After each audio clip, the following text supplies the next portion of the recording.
What is up? I am Gabriel, the host of the show. This is Copas, Chez Gabriel. This is my show, and you are my invites for tonight. Welcome to my place. We're going to have a little drink, have a little laugh, have a little stimulating chat. So this is a vino tinto de Navarra, al norte de España.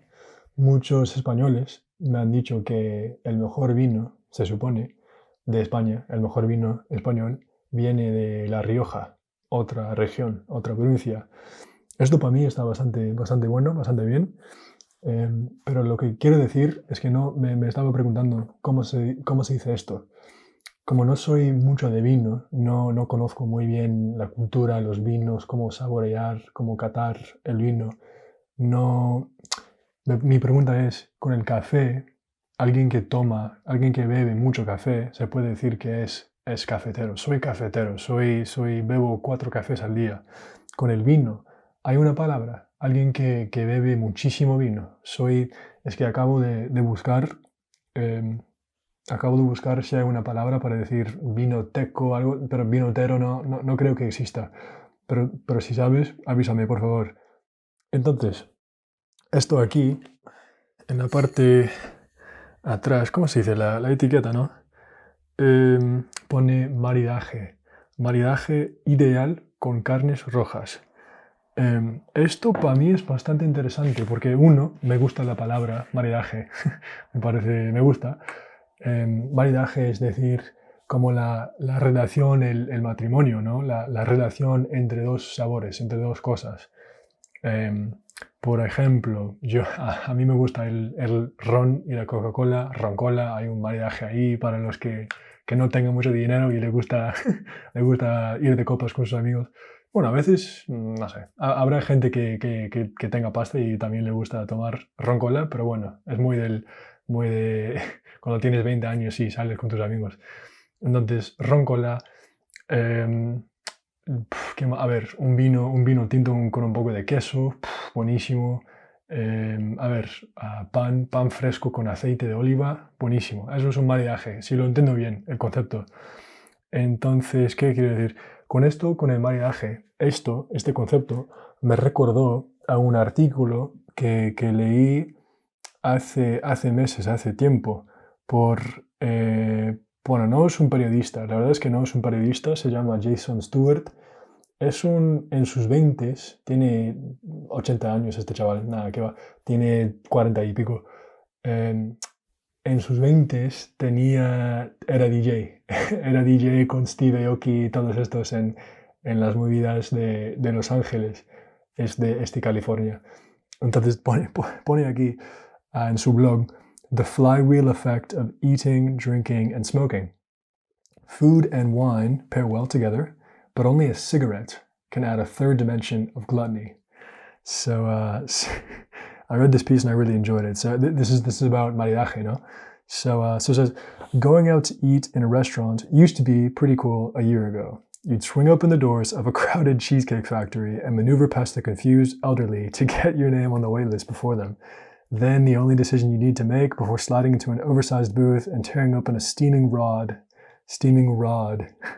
of brown bread, was whether or not you felt like browsing the magazines at Barnes & Noble or grabbing a Cosmo at the bar until your buzzer buzzes. A year ago, you wouldn't scan the dining room like RoboCop, profiling other diners as potential contagion threats. See, this guy writes well, and it's a shame because he doesn't write often. He only has a couple pieces on his blog, but I think he's a great ear for language. If you listen to, he's got a podcast with his business partner, and he writes quite well. And searching for emergency exits. Now we're forced to type in our credit card numbers to secure the reservation online and let a stranger shoot their laser at our face before remembering to scan a QR code to browse the wine list. And after an evening of guilt-riddled parking lot dining in these uncertain times, we're in disgrace if we don't tip our helmet-donned server, as if they had just returned a lost wedding band. He loves this. He loves this three adjective. It's got a good flow to it. It's cool. Going out to eat anytime before 95 was extremely cool. 95, if you don't, to make sure everyone knows, in English and in French, I think, and maybe in Spanish too, You don't have to say I was born in 1935. 1976. You can say it, but also in natural flow, you can in 95 aussi en français. Cet album de 95. No, you don't have to say 1900. J'écoute souvent le français. Non, ce sont des pièces que j'ai chinées à droite à gauche, à l'étranger, sur des vides-greniers, des fois des bonnes surprises. Même hier avec Philippe, on se baladait et on était dans une brocante, ouais, avec des meubles, des objets vintage et boum, je tombais sur un sac banane Quiksilver des années, je pense, qui doit être de début 90. Et quand on est revenu ici à Cita, boum, j'ai directement mis un label, une étiquette et là, elle est en vente. Donc, aussi en español, de 90 y misma cosa. Entonces eso, en inglés no hace falta 1990, in the 60s, in the 70s, in the 95, was extremely cool. I can only speculate from film and TV because in addition to being the year that California banned smoking in restaurants, it was also a year where the coolest dining experience I personally participated in was visiting my local Chili's. Chili's, if you don't know, is a restaurant that transitioned from a splashy suburban cantina riding high off baby back ribs to a neutered airport grab-and-go during the course of my lifetime. 25 years ago, it was a place where people actually wanted to hang out, maybe even get hammered. I wasn't old enough to partake in any restaurant smoking myself, so I'm forced to go off of what I've seen on television. Carrie Bradshaw holding her Marlboro to Big's mouth while his hands lay indisposed, cross-contaminated with uncooked veal. Don Draper lighting up between rounds of oysters, Roger telling his server to not let him see the bottom of his martini glass. Scar Joe bopping down to the Park Hyatt Tokyo lounge for a lost in translation puff and a handful of mixed nuts. Pure, unadulterated, carcinogen-permeated pleasure. Jesus Christ. Pure, unadulterated, carcinogen-permeated pleasure. I think that's cool. I like how that sounds. You might find it sort of, what's it called? Flowery, floral. I think there's a more specific word for floral. I think it's floral. I like that. I think that sounds nice. Pure, unadulterated, carcinogen-permeated pleasure. That sounds like I sound lame as hell saying this. That sounds like a bar, like a rapper would say that. Carcinogen-permeated. When I moved to LA in the mid-2000s, there were a few dive bars here and there that would still let people smoke inside. Some of them had an understanding with the police, some found a loophole in the law, and some of them just said, fuck it, it's the only reason people still come here. Eventually the gig was up, the war on smoking indoors was over, and despite looking hotter and having more fun, the Allied forces of SIG the Allied forces of SIG were inevitably outnumbered by the lily-livered gum chewers. I paid my respects and accepted the new normal, and then I discovered Koreatown. That might be, no offense to this guy, that might be stronger, period. And then I discovered, anyway, up to him. My friends and I stumbled upon the now closed all-you-can-eat Korean barbecue hall called Taho Galbi. After a few tall beers and short glasses, I noticed that some patrons around us were casually smoking cigs. Reeling with excitement, I took my last deep breath of the night and sparked up a parliament, tucking my cig hand under the table if a server came by to replenish the potato. Would you mind replenishing the potato salad? That's hilarious. Eventually, I felt safe to openly puff, and the layers of stress began sizzling away like flaps of still frozen beef on cast iron. This guy really needs to write more. He needs to write more because he's good at it. None of the staff told us that smoking was allowed, but they also never told us to stop. After a few more rounds, our server came by for a check-in while simultaneously dropping an ashtray on the table without saying a word. I felt like I just got accepted to the Stanford School of Smoking. The day I learned what "when you're here, you're family" truly means. Alright, so here he finally gets to the point. So Tahoe took an already gluttonous dining experience and added a third dimension of indoor smoking to thrust it into rarefied yet polluted air. We all know the pleasures of eating can be elevated by combining and contrasting flavors, textures, temperatures, or colors. The charred ribeye, much like Beyonce's solo work, what? It's simply better when served alongside a bold red or neat bourbon, steaks Kelly and Michelle. That sentence is ridiculous. French fries or a slice of pepperoni taste great on their own, but their circle of life is merely U-shaped until ketchup and Coca-Cola complete the circuit. That's what I was talking about with the un vino tinto y el queso. I began implementing this flywheel effect by introducing a lit cigarette to my already satisfactory cold beer and hot meat operation. My left hand would pilot the metal chopsticks. How do you hold chopsticks? Kind of like that. How do you hold chopsticks? Goddamn, I'm fucking white. All right, imagine I'm holding chopsticks. Before China.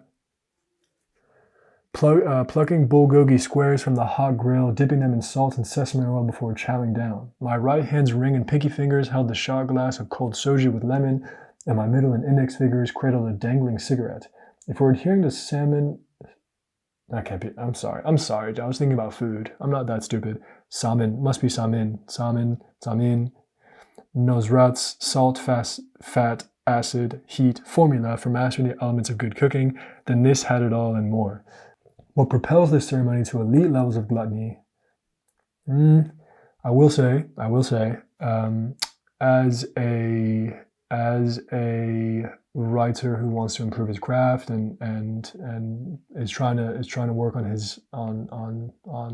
the way I use language and the way I write, I will say he's used gluttony 4 or 5 times now, and I think that is one thing I've noticed in my own writing as well. I think the guys who really have the people who have really mastered the craft, you don't see repetitive words. You don't, even if it's a word that you think, no big deal, I can use that twice.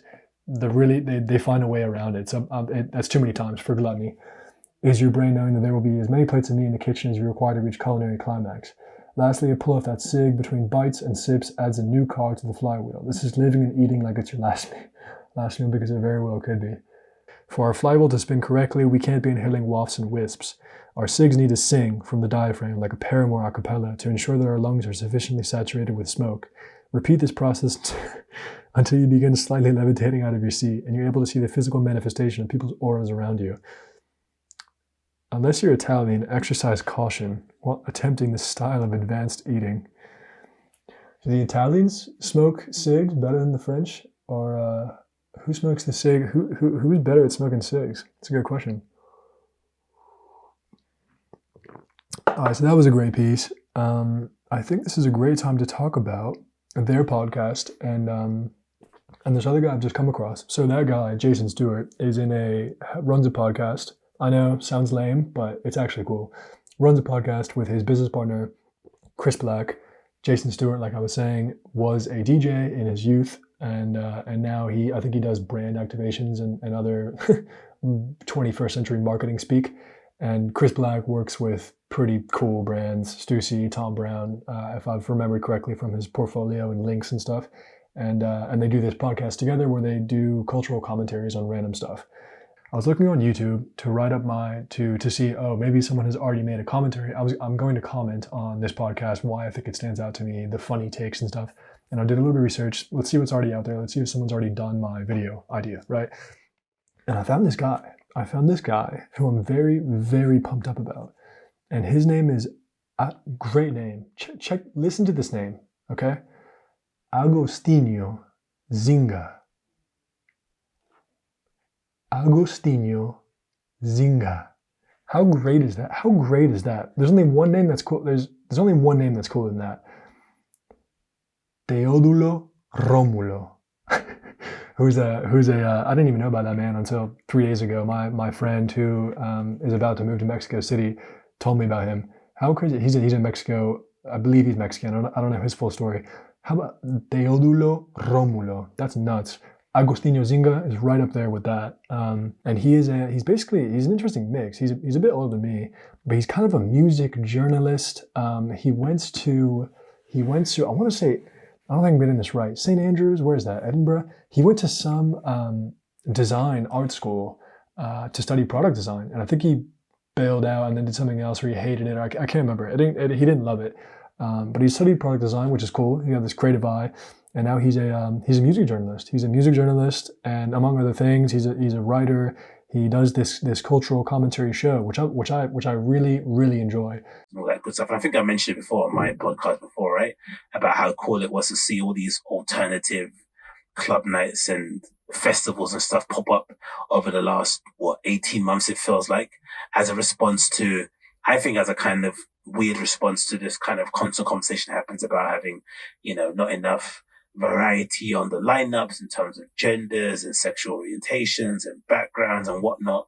Instead of complaining and whining and moaning about this stuff on social media, a lot of people have decided to kind of gather their resources, their friends, their local community, and actually do something about it themselves and put on these really cool events that, for the most part, from what I can see, have been very, very well received by the public and have been a resounding success within that little niche.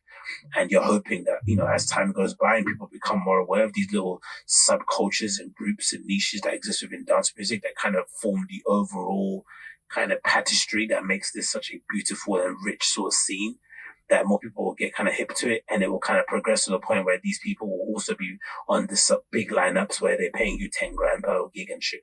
That's where we want to get to. Because as great as these events are, you also want to see some parity in terms of the levels of pay and all that stuff going forward.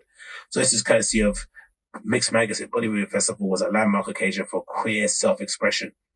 It says Hackney's Body Movement Festival, the first queer electronic music festival. It's a landmark occasion taking place in early October, with the festival season shifting into autumn by a late reopening of nightlife. The sold-out event, founded by DJ Sarosi and Little Gay Brothers Clayton Rye, features 20 collectives, 16 spaces, and an astonishing lineup of DJ performers and artists. A rush of sweet sensory overload is felt upon arrival at Body Movers in anticipation of the day spent reveling in music, dance, hedonism, and laughter. Arriving at the ticketing area of the festival, the celebrations immediately feels special. The sunlight reflects off the shining clothing, garments worn by the festival goes in a blur. Beats are audible in the distance, dissonant sounds bouncing off each other. One pair embrace and declare the excitement to be able to dance together. For those attendees, Body Movements embodies something greater than the festival. I was told, gay club culture is left for the nighttime. Okay, let's read it again. For some attendees, Body Movement embodies something greater than most festivals in the calendar, bringing together their queer identities, friendships, and love for dance music. Gay club culture is left for the nighttime. I was told by someone I met at a bar, "Oh, hello, I'm here. I'm in the sun, showing off my legs. I'm ready to go have a good time. I'm tired of waiting until dark. It's like waiting in the shadows despite being October. Revelers show skin soak up in last summer rays." That's actually interesting, because I remember listening to one podcast once where people were talking about club culture and about, obviously its foundations in the queer scene and whatnot, especially in the gay club culture. And some girl popped up and said she finds it sometimes annoying and frustrating how there aren't a lot of club nights or clubs that are more catered towards the lesbian side of things. And it got me thinking, that's interesting, because I wonder if, like, on the same side of gay guys saying, hey, we don't feel comfortable in going to like straight bars, so we got our own little scene where we kind of feel comfortable doing our own little thing. But then also you have to imagine a lot of the gay clubs are sort of seedy, I don't say seedy, but they're kind of, mostly catered to the nightlife. They're mostly catered to kind of after dark hours. And you wouldn't imagine a lot of the guys that go to gay clubs will be that comfortable going to some of the big marquee festivals that exist, because it's a very bro-y energy, right? These kind of marquee festivals. There's a lot of girls, there's a lot of guys, but it's a very, what that term they say, it's a very cis, straight sort of vibe in general. There's not a lot of kind of, queer camp vibes when you go to a normal festival. So maybe when you go to like a kind of, a general everyday sort of festival. So maybe it does make sense for these festivals to exist, because they are kind of one of only a few options available. So I think you get the picture. That was 4 minutes. I think we need to move on.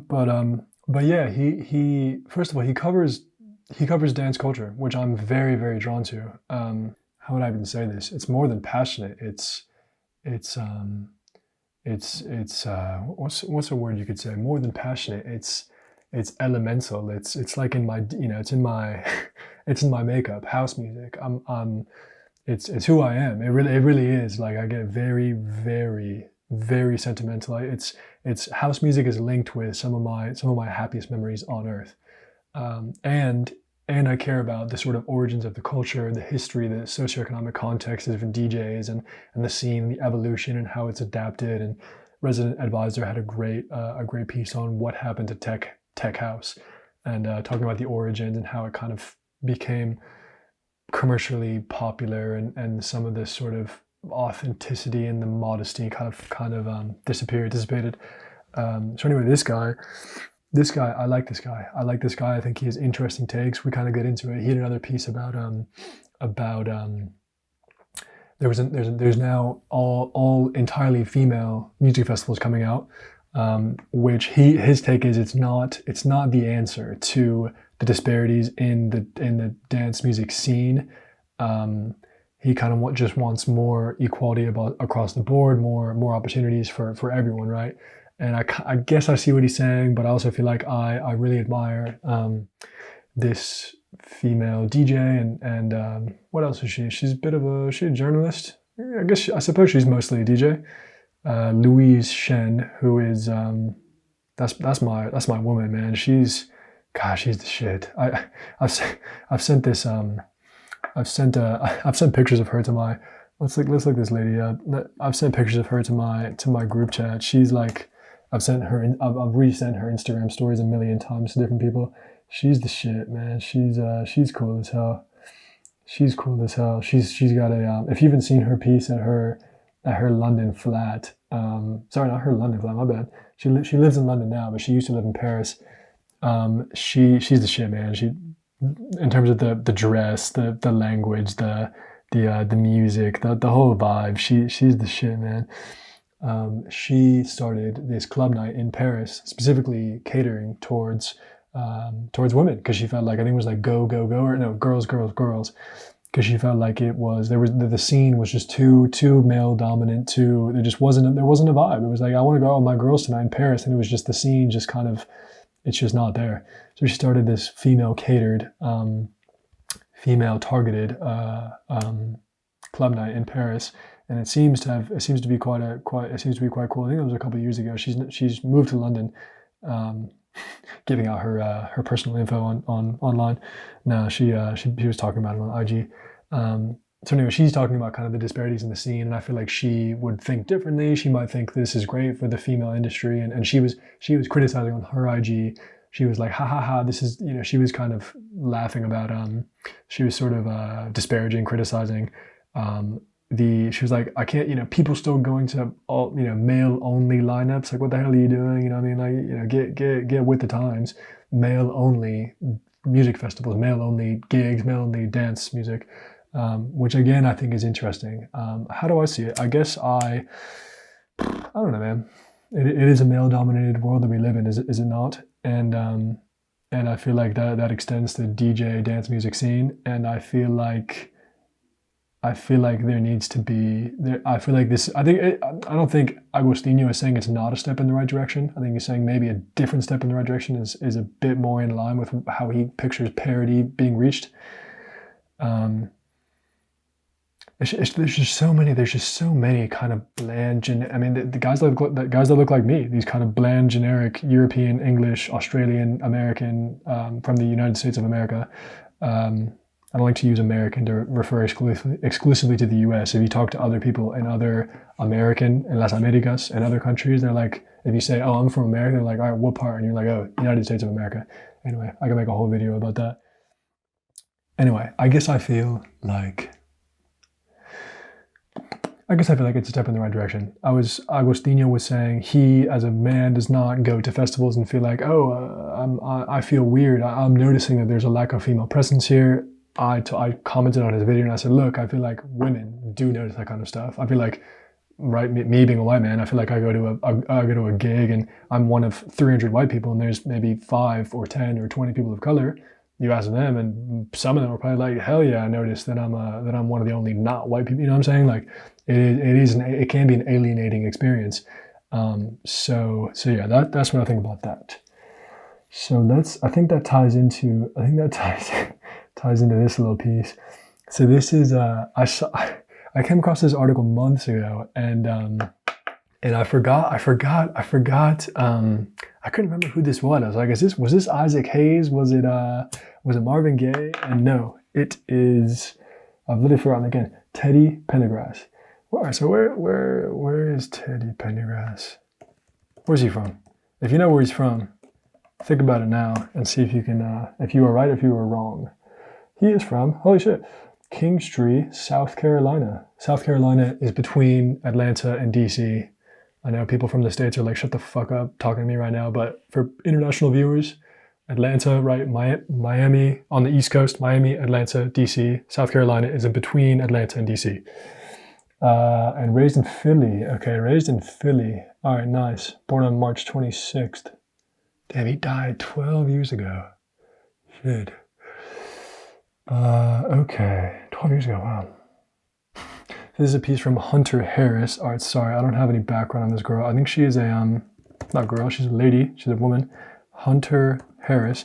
I believe she was a journalist at a mainstream publication, and then she has since gone. I think Substack gave her gave her some cash, and she went for it. She went for the Substack new sort of media wave, becoming autonomous, having your own takes, having your own platform, which is we can talk about at length. Her work has appeared in New York Magazine, the New York Times, and GQ. She's a writer living in Brooklyn. That says Cosmopolitan. So she's got this funny piece, In Their Flop Era Men. Which is, dude, so the first time I read this piece, how much time do I have left here? 7 minutes. The first time I read this piece, I got mad. I got actually mad. I got defensive, dude, which is hilarious. It's so funny that I got mad about it. Okay, this is Hung Up, her newsletter from Hunter Harris. This is blah blah. You can subscribe here. All right, so look at the cover. So we got Teddy Pendergrass here. It talks about his instant wealth, his 34-room mansion, that's ridiculous. His super ego and special things he thinks the ladies need to know. December 1979. All right, so he was born in the 50s. He was born in 50, I think I just saw. So he was 29. So he was maybe his sexiest, maybe just past his peak sexy, but he's still looking good.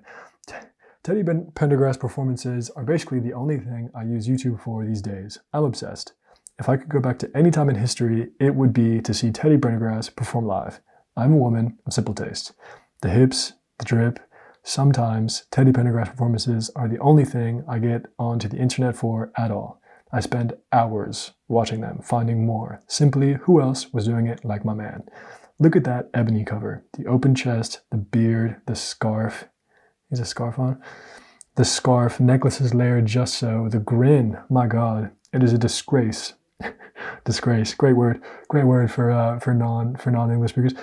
It is a disgrace, right? It pisses me off. It is unjust. It is worse than it is unjust. It's a disgrace that my coming of age came during the era of Marvel's pointless brawn.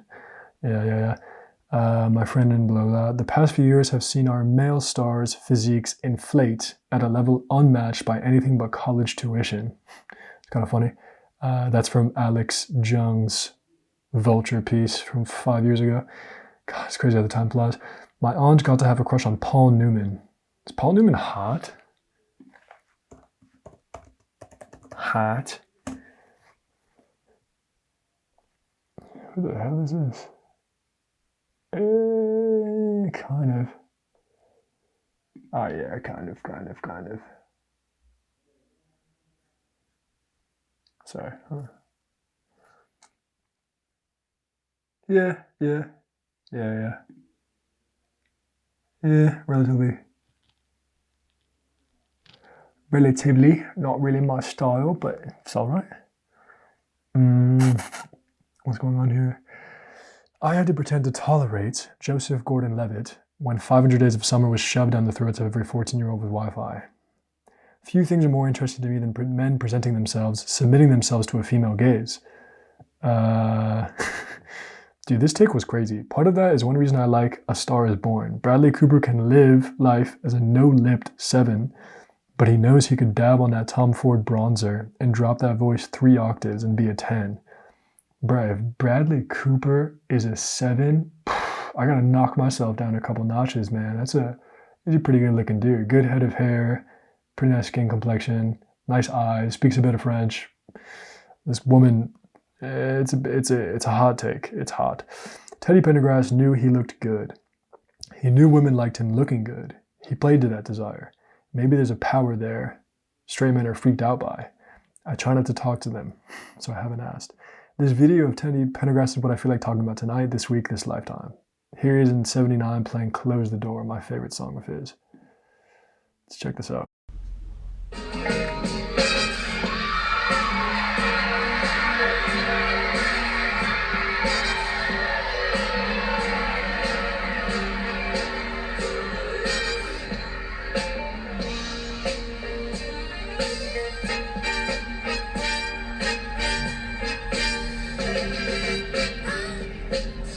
Close the door. Let me give you what you've been waiting for. Baby, I got so much love to give. And I wanna give it all to you.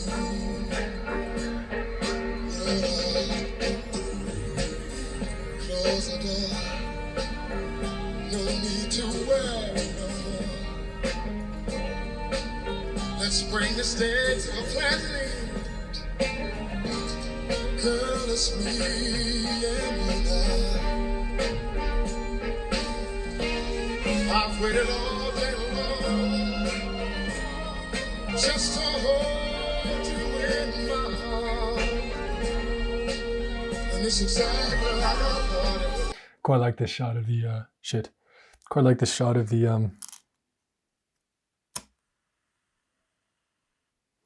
of the ladies here. I like the receding line. It's like a painting, like a photograph. Me loving you and you loving me. Close the door.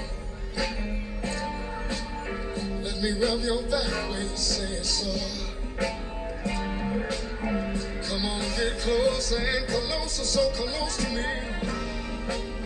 Let's get lost in each other. Come here, baby.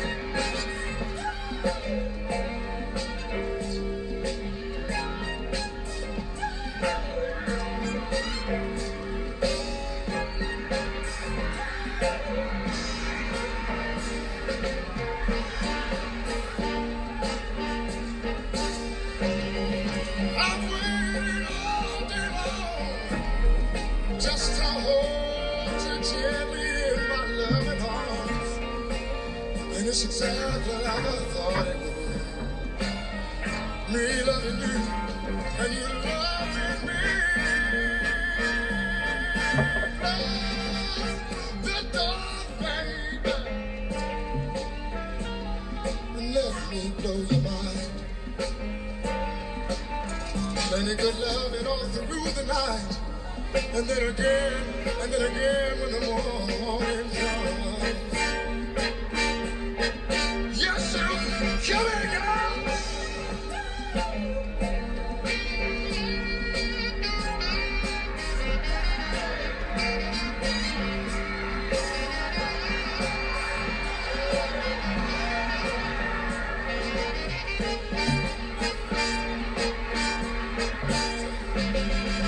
Come here, baby. Let me blow your mind. Let me do what I want to you. Let me do what I want to you. Let me make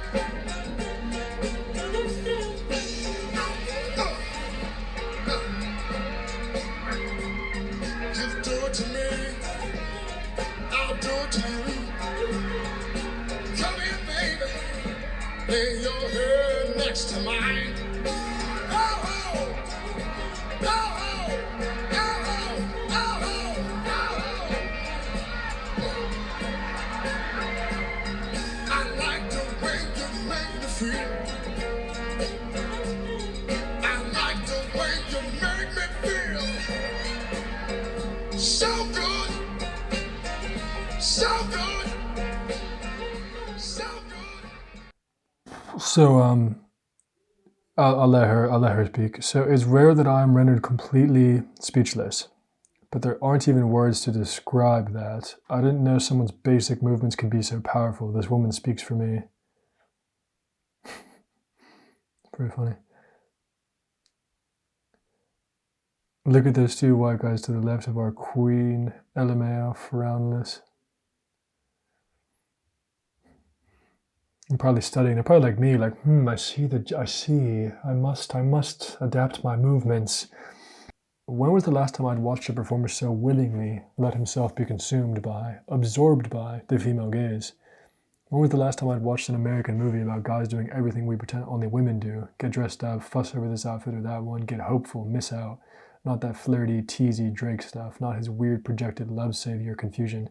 Not the misplaced thirst traps that make me laugh. Not the Marvel ironic everything. Not something earnest or big-hearted either. So much entertainment with an eye towards desire or intimacy ends up flattening these experiences into something consumable or relatable. Let's do that sentence again. So much entertainment with an eye towards desire or intimacy ends up flattening these experiences into something consumable or relatable. Okay. The double feature of Linklater's hilariously overconfident baseball boys peacocking and D'Angelo and Teddy Pendergrass's everything makes me think men generally, men conceptually, low-key fell off. Yeah, no, actually, when I first read this article, then I watched the video, and it is a great video. In fairness, I mean, I haven't commented yet. He looks fucking amazing, right? He looks amazing. His physique, first of all, is incredible. Masculinity. It really is a shame. He like I'm saying, it's a shame he was so hot and then he passed. It's a shame he passed. Men's fashion peaked in the 70s. They just haven't had that kind of range, experimentation with style, patterns, and colors ever since. That's just part of where they fell off. Because men aren't experimenting with their style? Were men more stylistically experimental and adventurous and fearless in the past 50 years ago than they are now? I'm not sure. I'd have to ask someone who knows more about that. About myself, I guess I would say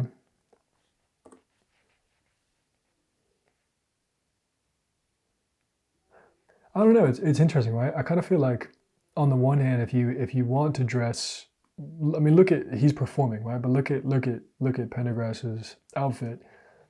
On the one hand, it's like, imagine him walking down the streets of New York City, right? I mean, looks amazing. It is sort of peacocking. It is kind of like, hey, look at me, look how good I look, which is a look, which is a decision, which is a way to dress. And then you can also picture him in a polo and some trousers and some shoes, and that's another look where it's a bit more sort of hidden and buttoned up, and it's not giving as much skin and as much sexual energy as explicitly. If you kind of see what I'm saying, I feel like I am drawn to some of these retro styles, some of the ridiculous, kind of extravagant, flamboyant. I used to, if you look at the way I used to dress, lots of color. And I feel like color is inherently bad. I think there's guys who use color and they pull it off, and color is fun and can be exciting.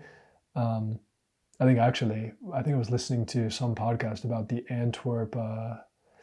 I think it was Demna, actually. I think it was Demna talking about how, didn't he live in, he went to that university, he went to school there, didn't he? Antwerp, Belgium, right? I know what geography, good. I think he was talking about how it's just so black and gray and somber, just and the way everyone dresses it. He wanted color. Maybe I'm confusing people here. Gabriel García Márquez también dijo con respecto a Bogotá en Colombia cuando llegó, estuvo muy sorprendido, muy le llamó la atención como todo el mundo llevaba, cada hombre, todos los hombres en trajes, todo el mundo en ropa muy formal y muy, ¿cómo dirías? No triste, pero muy sin emoción, lacónico no es la palabra. Si hablas y no dices mucho, eso se puede decir en inglés también. If you're speaking a lot and you're being quite, you're not really giving much explanation, you're very curt, very short answers, you're laconic, you're kind of, so that's what that reminds me of. Anyway, my point is, I feel like although I'm drawn to extravagant colors and the retro, I guess that's kind of my point. Is I feel like although it's cool to wear the whole kind of crazy retro drip and this, it's just like every guy looks fucking great in a polo or a black waffle. You know what I'm saying? Like the simple shit, the simple stuff is it's you can't mess it up. You really can't mess it up. And I think a lot of guys just put themselves in really unflattering stuff, and I've done it too. Just ridiculous kind of tracksuits and shit. When it's like I don't even have a wearable polo in my wardrobe. So, all right, on the topic of style and menswear and fashion, actually, it'd be fun to get into a bit of language here. Let's get into this piece. This is which piece should we do here? I want to do something. Let's do this. All right, Kennedy. So this is so I'm very intrigued by this guy. So I think most of the people in the scene already know who I'm talking about, the guy who runs this magazine. But if you do not, his name is Chris Kontos. Kontos probably sounds cooler than that. Chris Kontos. There's lots of amazing Greek names. I'm actually I met a guy recently, a little kid named why would I be meeting little kids? Let me elaborate. I'm working as an English teacher right now in Spain. So one of my students, one of the kids is named just going around meeting little kids. One of the kids is named Queiroz, which is, I fucking love Queueros. Queiroz. How badass is that? It's amazing. I tell them every class, Queiroz, the coolest name in the world. What am I talking about? All right, Chris Kontos, a guy from Athens, and he makes this magazine. He's quite an enigmatic guy. There's not that much out there about him. He kind of picks and chooses his places to speak with people. So this is a great piece. A trip down memory lane, London, November 2019. In that vibe, I thought it's not such a weird move to publish photos from a trip that dates a year ago. The truth is that the pandemic has altered the way we perceive the present, the past, and the future in a way that is not linear. In this case, memory works in an almost healing way.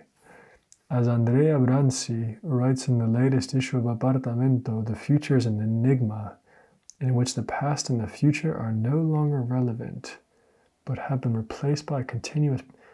The future is an enigma in which the past and the future are no longer relevant, but have been replaced by the continuous present. In that context, memories from a year ago seem like childhood memories from another life. Damn. Memories from a year ago seem like childhood memories from another life. Damn, I kind of see what they're saying. I thought to post these pics as a way to escape this Groundhog Day present and imagine a future that can resemble again the past. So here are a few photos.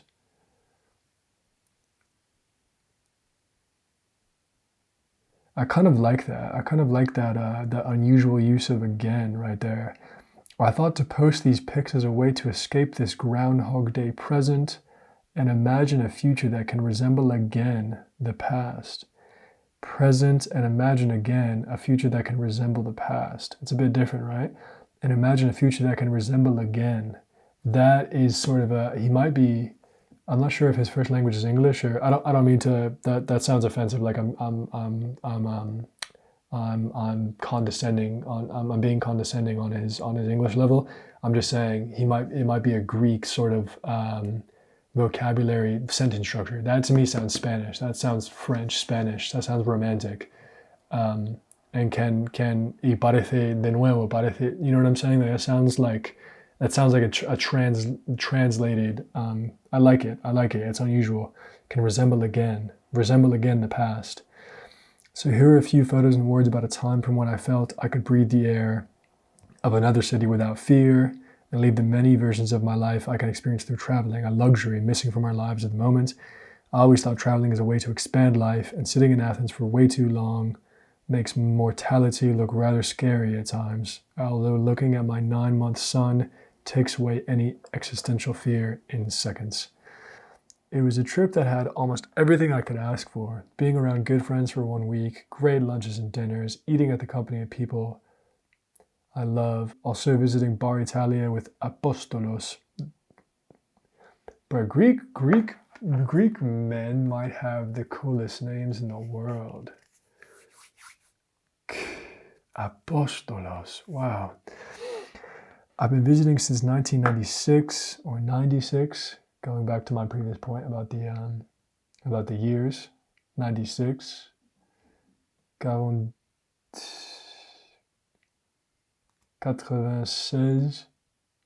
96. Good, Gabriel. You can count to different languages. Very impressive. I found out about this place from Pulp's song by the same name from the album Different Class. All right, let's move on here. What's going on here? Cool pics. Yeah. See, this is kind of what I'm talking about. Maybe this seems bland to people, and I'm with it when people want to express their style. But I just like this. This is my shit. This is my shit right here. This is my shit. You know what I mean? That looks great, dude. It's got, you know, I've changed the color of my computer screen so it's not disruptive and unflattering and ruining my carefully curated ambiance here. But I love this shit, man. I think every fucking guy I know, maybe if you're a little bit shorter, maybe you can't be pulling off a long trench coat. You know what I'm saying? It's a bit, maybe not, but I think for most guys, I think this, God, it's sweet. It's just, it's minimal. It's flattering. I love, you know, my color is fucked up here, but I love this pistachio. Looks like pistachio to me. My dad is colorblind, so it's always hilarious to me to ask him about, oh, what color is that? And he's like purple, and I'm like, bruh, that's brown. All right, so this fit is interesting. This fit is really interesting. So we have a sweater. We have a blue sweater below what is this? A blazer? A jacket? I don't know the exact perfect menswear lingo. Please forgive me. But this is a jacket of some sort. Tweed. What is this? Tweed? Not sure. We have a white beanie. All right, beanie is gorro, no? Okay, nice. Gorro and in French.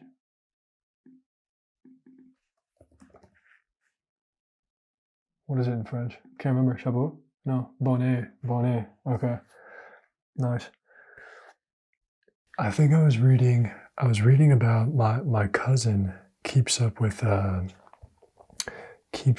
blackbirds. Let's try it again.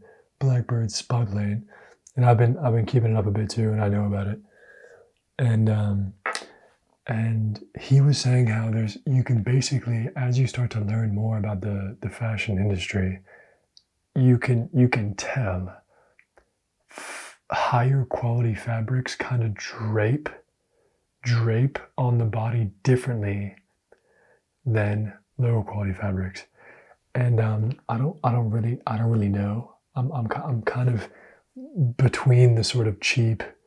I'm trying to grow up. I'm trying to get into that menswear bracket. I gotta make some real money before I do that. But that's what's calling my attention here is the kind of draping of the corduroy. It's looking a bit. I don't like it. It doesn't look. Do you kind of see what I'm talking about? It looks.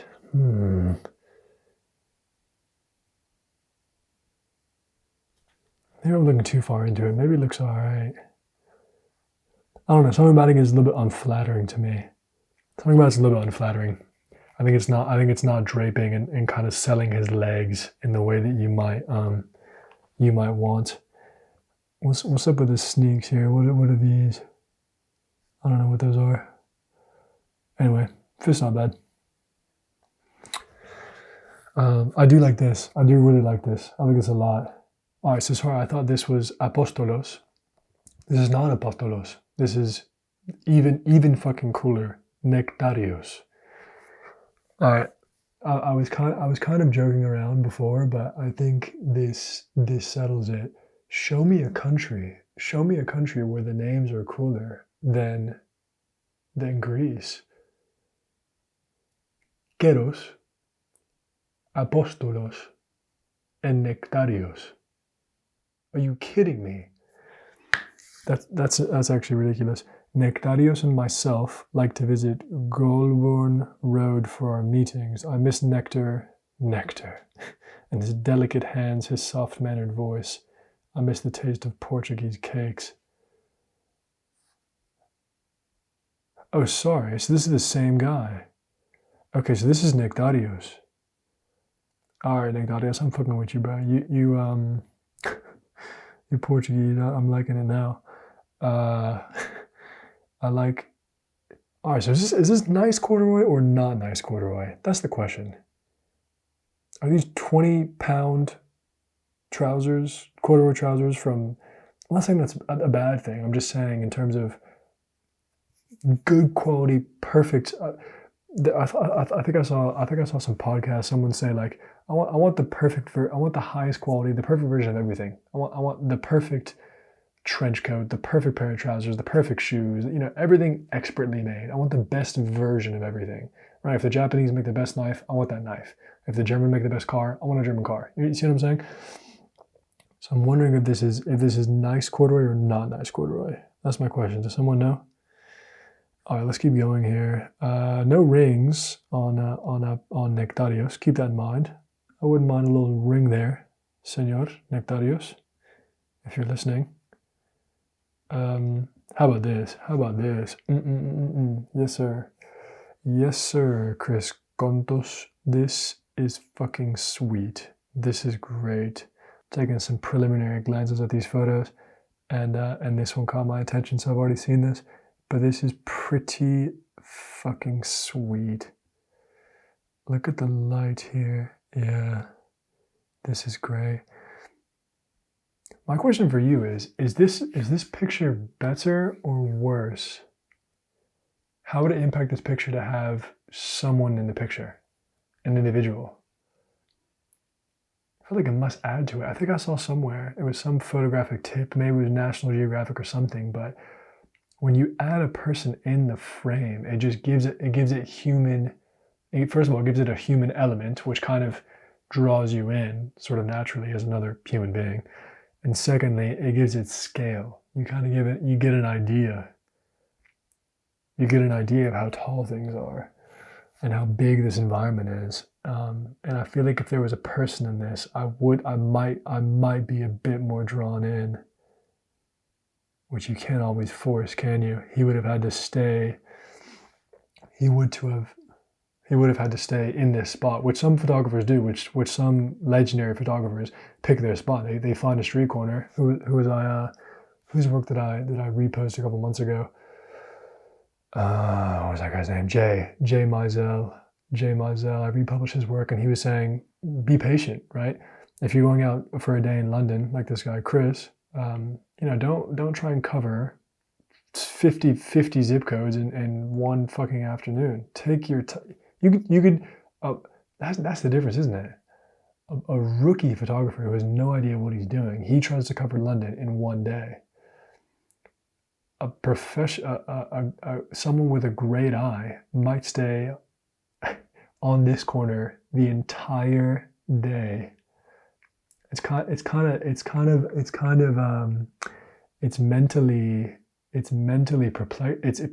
isn't it? Someone who really knows what they're doing doesn't move. Someone who had no idea what they're doing is covering the most ground. It's interesting. So this is it's a great fucking pic. Love that. Love that. Really, really love that. Yeah, I'm saying little someone in the window smoking a little something. You know what I mean? It's cool. I would appreciate that. I love this, the way this is silhouetted though. These shapes really speak to me. I always look for silhouette and shape. This is a funny picture of the mask here. Michael Myers. You know what I'm talking about? Vine, classic. Alright, keep going here. A little scarf. This one's nice. This is a flattering portrait. If I was this chick, if I was this lady, I'd be pretty pleased with this. It's quite cool. What is she wearing? Don't know. Look at the stairs. It's a banger for pictures, isn't it? Got great fucking light in this picture. Jesus Christ. It's not your average picture. That's kind of cool. I like that abstract shape. Alright, keep it moving, keep it moving. See, I like this. I like this right here. This is cool. This looks like something that someone... This looks like something that someone would paint or draw. That's cool. If this guy buys expensive shirts, then he's got 1,000 quid in his Is there a way? What do you say in England? If some rappers, some people in the black community might say a rack, right? $1,000 is a rack. If I understand the slang correctly, what do they say in England? Is there slang for 1,000 quid, 1,000 pounds? I saw something funny. I was listening to a podcast where Jane Birkin parlait sur son adolescence, sa relation avec Serge Gainsbourg, et elle disait qu'elle avait acheté une maison, un appartement pour, je sais pas, qu'est-ce qu'elle a dit? Elle avait dit, je sais pas exactement, elle avait dit 10 briques. Je rêvais d'avoir ma chambre à moi, comme Virginia Woolf, et surtout d'avoir une chambre pour moi et les enfants. On était tellement comprimés, rue de Verneuil, dans la petite cuisine et leur chambre à eux, et moi, j'étais pas tellement à l'aise dans son grand salon, j'avais l'impression de déranger, d'ailleurs j'ai dérangé. J'ai dit, mais pourquoi je peux pas avoir une chambre à l'autre côté de la rue de Verneuil et on ferait un tunnel ou un pont? Je rêvais de ça. Et finalement, j'ai acheté la petite maison avec l'argent de Claude Zidi. J'ai pu acheter pour 15 briques le petit presbytère. Et où c'était mon goût à moi, et je pouvais faire ce que je voulais. Oui, c'est ça, briques. C'est ça, briques. Aussi en français, I find it amusing. C'est intéressant, c'est me hace gracia. I find it amusing. C'est amusant. Comment dit ça? C'est amusant. On peut dire balle. On dit. Oui, j'ai acheté cette chemise pour ce jean pour 10 balles, 100 balles. On dit pas euro. Aussi en español también puedes decir pavos. Creo que eso no se dice por toda España, porque de momento estoy en el sureste, y no creo que digan mucho pavo, pero en Galicia sí, se dice, son 20 pavos, o sea, 50 pavos. In English as well, in the States, right? You don't know. It's fine if you're a foreigner to say, I went to the store and I bought a shirt for, how much did that shirt cost you? Oh, it cost me $45. That's fine, that's correct, but it's very natural, it's very familiar to say, how much was that? It was $45. It was too much money. It's just funny, every language has this natural way of saying the currency, which is cool. So I like this picture. This is sweet. What else? Who is this guy? I'm gonna have to look this guy up later. Terry Ellis. Does he live in Japan? I saw a pretty trippy video about Japan recently. It was like they interviewed only black people, only people of color. It was only black people, maybe only African Americans who live in Japan. And it was a trip. We might have to watch that at some point. It was like asking them about, you know, police brutality and how they kind of felt in Japan. And I think some of the people were saying, I feel like here I'm treated as a human being, and in the States, right, I'm a fucking target. So it was pretty interesting. What else? Not to say that Japanese people are not racist, but it seems like there's an interesting thing going on there, racially. Not bad. All right, this picture is beautiful. This picture is great. At St. James Park as the sun goes down. This picture is beautiful. Wow. See, look at that light. Look at that light on the telephone pole. A little sliver of light. See, that I think that's what really, first of all, the shape, I mean, if you don't already do it, you really have to pay attention. The negative space is really what's so appealing to me. Between this guy's legs, that is what that's what feels like a painting to me. I like the stuff that feels like paintings. As J. Mizell says, don't study the work of photographers. Photography has been around. Daguerreotype has been around for 200 years. Photography has been around art has been around for tens of thousands. You know what I'm saying? There's some great light in the trees here. You know, negative light, negative space between the branches. The light kind of piercing through. That is sweet. Shit. Love this one. Chris, very talented. I think we're done. What does he say? I was distracted by neon light and fried chicken signs, Christmas lights on every corner, festivity, melancholia. A tingling sensation of longing. Cedric is waiting at the pub by the corner. It feels reassuring to know you are meeting a friend. A warm hug, a sip of whiskey burning my palate. I miss this. I miss getting lost in a moment when everything makes sense, while it really doesn't at the same time. I miss myself. Interesting. All right, what should we get into? I kind of want to end it. All right, I think I'm going to end it here. Get into some other shit later. Thank you so much for joining. This has been the inaugural episode of Copas, Chez Gabriel. This is the kind of format that I'm digging. A salute to Jason Stewart, Chris Black, Agostinho Zinga, Louise Chen. Who else did I read today? Hunter Harris, she was cool. I'm using a little bit of a provocative piece on Pendergrass, and yeah, I'm excited. Episode 2, I'm gonna keep them coming. It's fun, man. It's fun. I'm enjoying it, and I'm hoping to work a bit of more language in there, bit of German, bit of French, next time. So thank you so much. Thank you so much for the time, and I will see you on the next one. Good night. Good evening. Have a nice night.